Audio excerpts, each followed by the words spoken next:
Hey guys, so today we'll be talking about the external ear.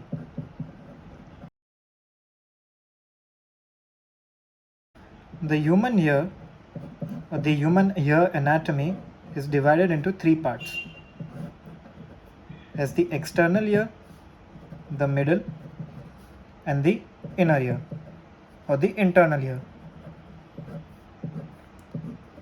Fine, but let's focus on the external ear for now. External ear further can be divided into three parts. That is the outer auricle, or one can name it the pinna.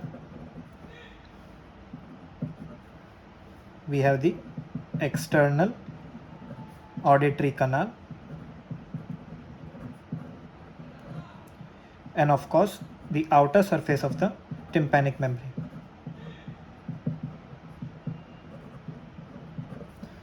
So these three structures will form the external ear.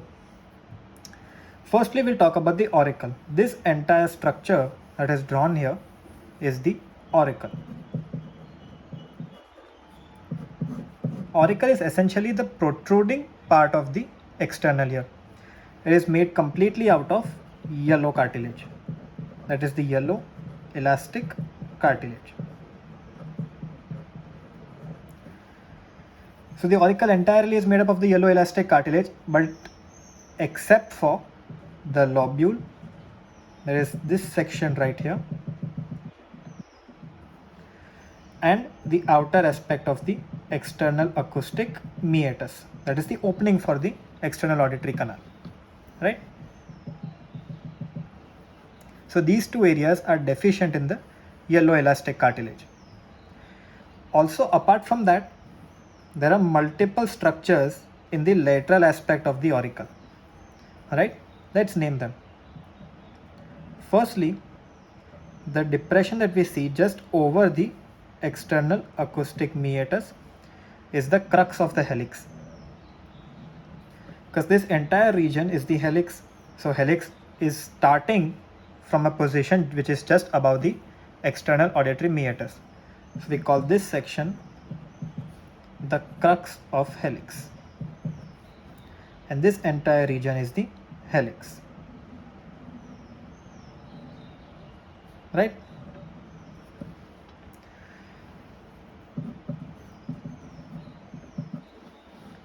Apart from that, now we'll see a structure which is termed as the anti-helix.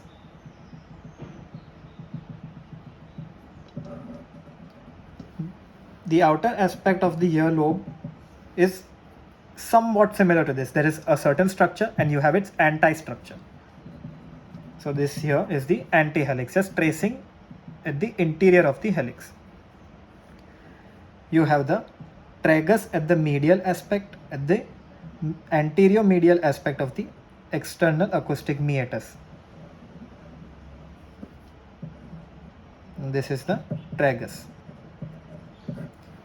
Similarly, just opposite to it, we'll find the antitragus. Fine.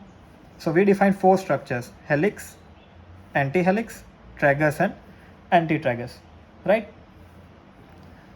And of course, we have the crux of the helix.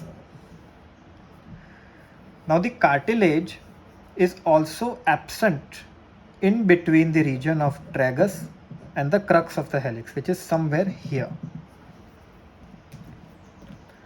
So this aspect is also deficient in the cartilage.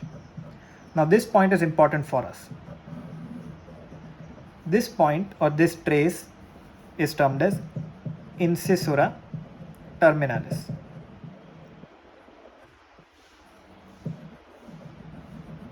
This Incisor Terminalis provides us an opportunity or an entry point for surgeons to enter into the mastoid antrum. We place the incision here. Fine. Apart from this particular specificity, the pinna is also used for various graft procedures. We can extract its cartilage, or we can extract its perichondrium. Fine. So it is covered by the yellow elastic cartilage, and further it is covered by the skin. That is the stratified squamous epithelium. Apart from that, the crux of helix, you can see, is dividing the inner aspect of the layer or the inner part of the earlobe into two parts.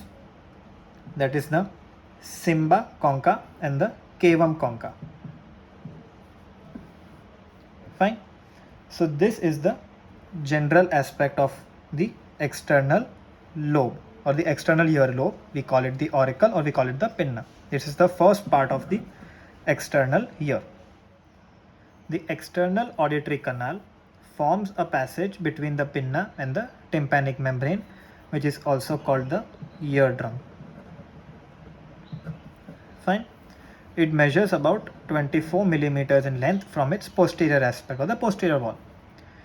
The external auditory canal is not a straight line.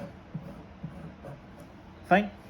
The initial part or the first outer part is directed medially, backwards and upwards, and the inner part is directed medially, forwards and downwards.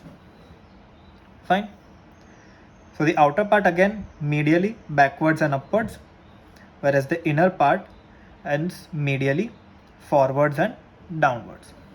This is the reason why, while examining the pinna or while examining the external auditory canal, we pull the ear upwards, backwards and laterally. The external auditory canal is also called the external acoustic canal, and it can be divided into two parts: the outer cartilaginous part and the inner bony part, right? Cartilaginous part measures approximately the outer 1/3, which is the 8 mm, and the bony part is the inner 2/3, which is measures 16 mm. Fine. The cartilaginous part is continuous with the yellow elastic cartilage of the pinna, right? So again, it's the yellow elastic cartilage covered by skin.